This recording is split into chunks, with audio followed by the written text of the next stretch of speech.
नमस्कार दोस्तों, आप सबका स्वागत है मेरे यूट्यूब चैनल के ऊपर। आज के लर्निंग वीडियो के अंदर हम देखेंगे कि मार्केट के अंदर यूएस डॉलर का हमारी इकोनॉमी के ऊपर क्या इम्पैक्ट पड़ता है। जैसा कि दोस्तों आप जानते हो, हमारी इकोनॉमी जो है वो इंपोर्ट ओरिएंटेड इकोनॉमी है। तो इंपोर्ट जो है हम सबसे ज़्यादा क्या करते हैं, आप जानते हो, ऑयल एंड गैस, ये सबसे ज़्यादा हमारा इंपोर्ट होता है। और इंपोर्ट जो भी चीज़ें हम करते हैं उसकी पेमेंट हमको यूएस डॉलर के अंदर करनी होती है। तो यूएस डॉलर जितना महंगा होगा, हमारे लिए जो भी इंपोर्ट की हुई चीज़ें होंगी वो महंगी हो जाएंगी। तो ओवरऑल ये यूएस डॉलर का इंक्रीज़ होना हमारी इकोनॉमी के लिए वो एक हानिकारक चीज़ है।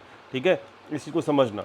तो इकोनॉमी को अगर स्ट्रेंथ फुल होना है तो यहाँ पर यूएस डॉलर का नीचे जाना बहुत ज़्यादा ज़रूरी है। लेकिन अभी यूएस डॉलर जो है ना, वो इंक्रीज़ कर रहा है। ठीक है, इंक्रीज़ कर रहा है और हमारी आईएनआर जो है वो डेप्रीशिएट कर रही है। हमारी जो इंडियन करेंसी है वो डेप्रीशिएट कर रही है। तो ओवरऑल दोनों तरफ से मार पड़ रही है इकोनॉमी के अंदर। तो जो हमारा मेन ट्रांसपोर्टेशन पूरे कंट्री का चलता है वो ऑयल एंड गैस, यानी कि पेट्रोल और डीजल, जो इसी के मतलब प्रोडक्शन से, ऑयल एंड गैस के प्रोडक्शन से ही हमारे जनरेट होते हैं। तो ओवरऑल हमारे को इंपोर्ट कॉस्ट महंगी पड़ती है यूएस डॉलर जब भी स्ट्रेंथफुल होता है, और ये इकोनॉमी के लिए हानिकारक है। ये बेसिक है, इसको समझ लीजिए। तो इसलिए मार्केट जो है वो नेगेटिव रिएक्ट करता है, हमारा इंडियन मार्केट भी, जब भी यूएस डॉलर जो है वो जब भी यूएस डॉलर जो है हमारा स्ट्रेंथ होता है। ठीक है, जब भी यूएस डॉलर जो है हमारा स्ट्रेंथ दिखाता है, हमारा मार्केट जो है ना वो जो है वो मार्केट हमारा वो डाउन साइड में रहता है। तो इस चीज़ को ख्याल रखना। तो ये नेगेटिव है पूरा प्रॉपर तरीके से। तो यूएस डॉलर ऊपर जाएगा, एनएससी का इंडेक्स नीचे जाएगा, ओवरऑल मार्केट के लिए नेगेटिव है। तो ये हमने समझ लिया। अब देख लेते हैं फटाफट से। और दूसरी चीज़ मैंने आपको बताया कि क्रूड ऑयल के प्राइजेस, आपको लास्ट वीडियो के अंदर समझाया भी था कि क्रूड ऑयल के प्राइजेस अगर ऊपर गए तो भी हमारी इकोनॉमी, यानी इकोनॉमी के लिए भी ख़राब है और हमारी मार्केट के लिए भी ख़राब है। तो आज की डेट के अंदर हम crude oil plus US dollar दोनों के दोनों चार्ट की चर्चा करेंगे, एनालिसिस करेंगे, ताकि हमको आगे का व्यू भी समझ में आए। सबसे पहले देख लेते हैं ऑप्शन चेन हमारी क्रूड ऑयल की जो है। ऑप्शन चेन जो क्रूड ऑयल की है वो क्या बता रही है। क्रूड ऑयल जो है वो अभी जो क्लोज़ हुआ है वो 8200 के आसपास क्लोज़ हुआ है। और क्रूड ऑयल की जो ऑप्शन चेन है वो आपका ये शॉर्ट कवरिंग दिखा रही है, और ये शॉर्ट कवरिंग जो है वो अच्छी खासी आपकी 8500 के ऊपर भी हुई है, और यही एक रेसिस्टेंस है। तो यहाँ पर क्रूड ऑयल अभी भी ऊपर जाने के चांसेस हैं। तो जब क्रूड ऑयल ऊपर जाता है तो यहाँ पे मार्केट में एक डेंट आना, मतलब कि टेम्परेरी एक डाउनसाइड मूव आना बनता है। ठीक है, और इसकी एनालिसिस मैंने आपको प्रॉपर तरीके से कैसे करनी है, कैसे आप इसमें ट्रेड कर सकते हो, ये मैंने आपको बताया हुआ है एक सेपरेट वीडियो के अंदर। उस वीडियो का लिंक ऊपर आई बटन में मिल जाएगा आपको। ठीक है, तो क्रूड ऑयल अभी जो है वो अगले हफ्ते के लिए 200-300 पॉइंट ऊपर जा सकता है। अब बात करते हैं मेन हमारा यूएस डॉलर की। यूएस डॉलर का चार्ट आप देख रहे हो, तो यूएस डॉलर इंडेक्स जो है वो पूरा यूनिवर्सल इंडेक्स है। उसको समझना, और इसकी इम्पोर्टेंस मैंने अभी आपको समझा भी दी है। तो ये $50 डेज़ का सिंपल मूविंग एवरेज लगाया हुआ है चार्ट के ऊपर, आप देख सकते हो। तो ये जो क्या बता रहा है ये समझना होगा हमको चार्ट देखकर। तो अभी एक मिनट इसको कैंडल स्टिक कर लेते हैं।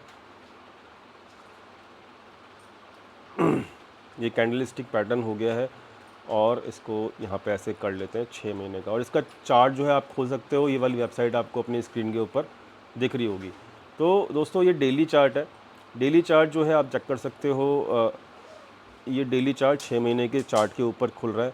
अब आप चेक कर सकते हो यहाँ पे यूएस डॉलर ने यहाँ से स्ट्रेंथ पकड़नी शुरू की है। जब से मार्केट के अंदर हमारी फैब से जब से मार्केट गिर रही है ना, तब से यूएस डॉलर ने डॉलर इंडेक्स ने मतलब स्ट्रेंथ पकड़नी शुरू की है। और इसीलिए मैं कह रहा हूँ कि ये इसका नेगेटिव इम्पैक्ट पड़ता है, क्योंकि ये बढ़ रहा है तो हमारी मार्केट नीचे रिएक्ट करेगी। अभी रिसेंटली यहाँ पर जो चार्ट है, चार्ट क्या बता रहा है, ये डेली चार्ट है। तो यहाँ पर चार्ट में ये कंसोलिडेशन हो रहा है, ये बढ़ नहीं रहा, ये बढ़ नहीं रहा, ये कंसोलिडेशन हो रहा है पिछले 3 से 4 दिन से। ठीक है, और दूसरी चीज़, अभी के सिनारियो के अंदर ये यूएस डॉलर जो है वो एक ओवरबॉट सिनारियो के अंदर है। कहाँ पे है? ओवरबॉट। तो ओवरबॉट सिनारियो के अंदर क्या होता है कि जब भी ओवरबॉट होता है तो एक डिप आता है, इस तरीके से छोटा छोटा डिप आता है। भाई ओवरबॉट हो गया, उसके बाद एक डिप आया, ओवरबॉट हो गया, फिर डिप आया, यहाँ पर भी ओवरबॉट हुआ, डिप आया, फिर यहाँ पे ओवरबॉट हुआ तो फिर एक डिप आने की चांसेस हैं। तो मैं क्या कहने की कोशिश कर रहा हूँ कि जब डिप आता है तो तब वहाँ पर एफआईआईज़ ज़्यादा सेलिंग नहीं करते हैं इंडियन इक्विटी मार्केट के अंदर। तो अब अगले हफ्ते में ये डिप आएगा और इस डिप के अंदर क्रूड ऑयल बढ़ेगा और अगले हफ्ते में यूएस डॉलर का डिप आएगा। तो इससे क्या होगा, मैं क्या प्लान कर रहा हूँ, मैंने आपको बाय ऑन डिप क्यों बताया था, इसी वजह से बताया था। कुछ लोग कह रहे थे भाई क्या तर्क है इसके पीछे जो आप बाय ऑन डिप बोल रहे हो, क्या क्या आपकी एनालिसिस है। तो मैं आपको अब साफ साफ बता देता हूँ कि देखिए यूएस डॉलर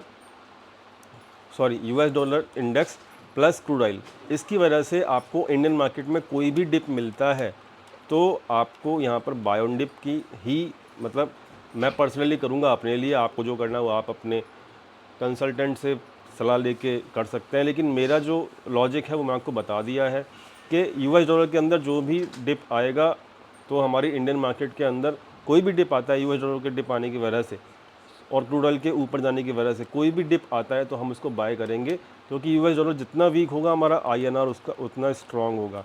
और यूएस डॉलर का मेरे हिसाब से जो है लॉन्ग टर्म जो है वो अभी लॉन्ग टर्म जो है वो अब हाई मेरे हिसाब से उसके आसपास है। क्योंकि इंटरेस्ट रेट्स जो हैं वो यूएस ने पहले से ही डिसाइड कर लिए हैं कि उनको कितना बढ़ाना है, उन्होंने पहले मार्केट को बता भी दिया है, मार्केट ने उसको डाइजेस्ट भी कर लिया है।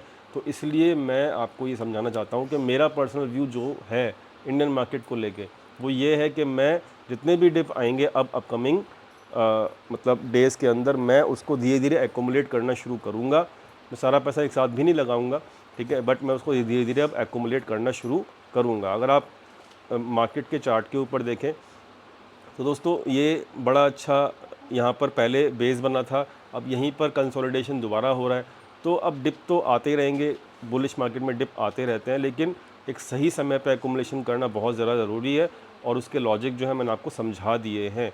तो उम्मीद करता हूँ आपको समझ में आ जाएंगे लॉजिक। और ये डिप जो है ऐसे इस तरीके से मार्केट के अंदर आएंगे तो जो भी डिप आएगा I will buy that dip with the stop loss.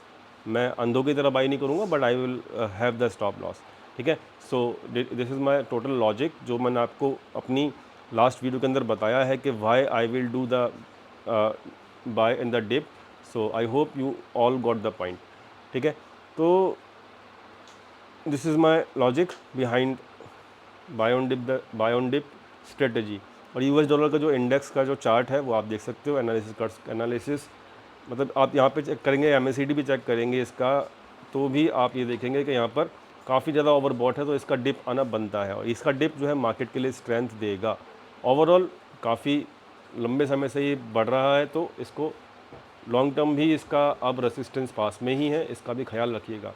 तो जो भी डिप आता है इंडियन मार्केट में वो बाय के लिए ही है अभी भी, और यही हमारा व्यू है अभी फ़िलहाल के लिए। देखते हैं आगे क्या होता है, अभी के लिए इतना ही, मिलते हैं अगली वीडियो के अंदर। Thank you so much for watching this learning video. Thank you.